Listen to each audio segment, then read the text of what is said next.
பக்கத்து வீட்டில் இருக்கு, எதிர்த்த வீட்லயும் இருக்கு, மேல் வீட்லயும் இருக்கு, கீழ் வீட்லயும் இருக்கு.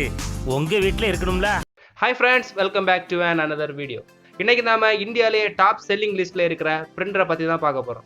ஃப்ரெண்ட்ஸ், இது வரைக்கும் நம்ம சேனலை சப்ஸ்கிரைப் பண்ணாதவங்க நம்ம சேனலை சப்ஸ்கிரைப் பண்ணி பக்கத்தில் இருக்கிற பெல் பட்டனை எனேபிள் பண்ணிங்கன்னா நாங்கள் போடுற வீடியோஸ் உங்களுக்கு உடனுக்குடன் நோட்டிஃபிகேஷன்லாம் வரும்.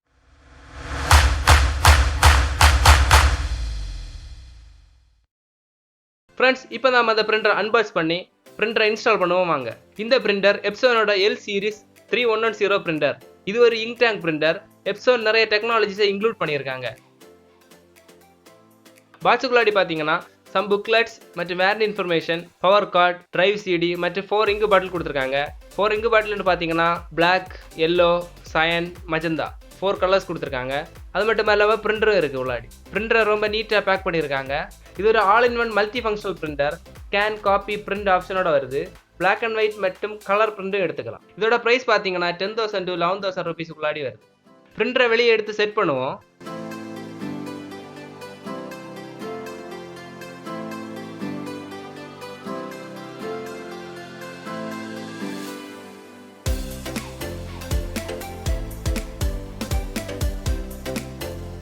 முதல்ல எப்போவுமே பிரிண்டரில் இங்க் ஃபில் பண்ணிட்டு தான் பிரிண்டரை ஆன் பண்ணணும்.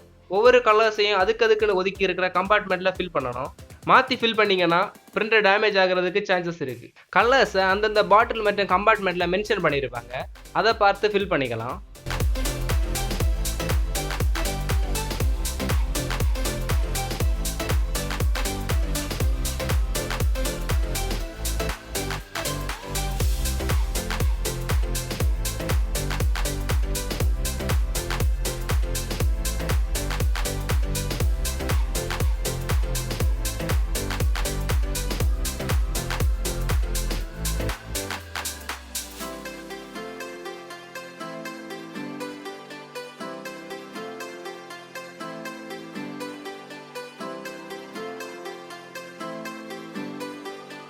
இங்கு ஃபில் பண்ணுறதுக்கு அப்புறமா அடுத்ததாக பவர் கேபிள் கனெக்ட் பண்ணுங்கள்.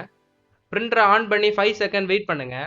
ஒரு ரெட் லைட் பிளிங்க் ஆகும். இதுக்கு அர்த்தம் என்னென்னா இங்கு சார்ஜ் ஆகலைன்னு தான் அர்த்தம். ஸோ நாம் பக்கத்தில் இருக்கிற ட்ரையாங்கிள் பட்டனை 3 செகண்ட் ப்ரெஸ் பண்ணி ஹோல்ட் பண்ணி வச்சுக்கணும். இங்கு சார்ஜ் ஆக ஆரம்பிக்கும். ஒரு 10 to 15 மினிட்ஸ் டைம் எடுத்துக்கும் கம்ப்ளீட்டாக இங்கு சார்ஜ் ஆகிறதுக்கு. இங்கு சார்ஜ் ஆகி முடிச்சதுக்கப்புறம் பிரிண்ட் எடுக்க ரெடி ஆயிரும். பேப்பரை லோட் பண்ணி பிரிண்டில் நான் காப்பி எடுக்க வேண்டியதான்.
ஃபைனலாக ப்ரோஸ் அண்ட் கான்ஸை பற்றி பார்ப்போம். ப்ரோஸ்னு பார்த்தீங்கன்னா ஹை ஈல்டு கிடைக்குது. கலர் பார்த்தீங்கன்னா 7500 பேஜஸ். பிளாக் அண்ட் ஒயிட் பார்த்தீங்கன்னா 4500 பேஜ் ஈல்டு கிடைக்குது. இதோட பிரிண்டிங் காஸ்ட் பார்த்தீங்கன்னா black and white 7 paisa per page, colour 80 paisa per page. இதில் ஃபோட்டோ பிரிண்ட்டும் எடுக்கலாம். ஸ்டுடியோ யூஸுக்கு பொருத்தமாக இருக்கும். பார்டர்லெஸ் பிரிண்ட் சப்போர்ட் பண்ணுது. Cheap and best printer. ஈஸியாக இங்க் ரீஃபில் பண்ணிக்கலாம். ஹை ரெசல்யூஷனில் ஸ்கேன் பண்ணிக்கலாம். கான்ஸ்னு பார்த்தீங்கன்னா பிரிண்டிங் ரொம்ப ஸ்லோவாக இருக்குது. அதர் பிரிண்டரோட கம்பேர் பண்ணி பார்த்தோம்னா இது ரொம்ப ஸ்லோ. அடிக்கடி பேப்பர் ஜாம் ஆகுது. டபுள் சைட் பிரிண்ட் எடுக்க முடியாது. ரொம்ப நாள் யூஸ் பண்ணாமல் வச்சுருந்தீங்கன்னா இங்கு பிளாக் ஆக சான்சஸ் இருக்குது. நம்ம செராக்ஸ் காப்பீஸ் எடுக்கும்போது எவ்வளோ காப்பீஸ் வேணுமோ அவ்வளோக்கு நம்ம அதை பட்டனை ப்ரெஸ் பண்ணி தான் காப்பி எடுக்கிற மாதிரி இருக்கும். இதில் எந்த விதமான டிஸ்பிளேயோ இல்லைனா நம்பர்ஸோ கொடுக்கல. ஓகே ஃப்ரெண்ட்ஸ், இந்த வீடியோ பிடிச்சிருந்தா லைக் பண்ணுங்கள், ஃப்ரெண்ட்ஸ் கூட ஷேர் பண்ணுங்கள். இந்த வீடியோ பற்றின கருத்துக்களை கமெண்ட் செக்ஷனில் பதிவு பண்ணுங்கள்.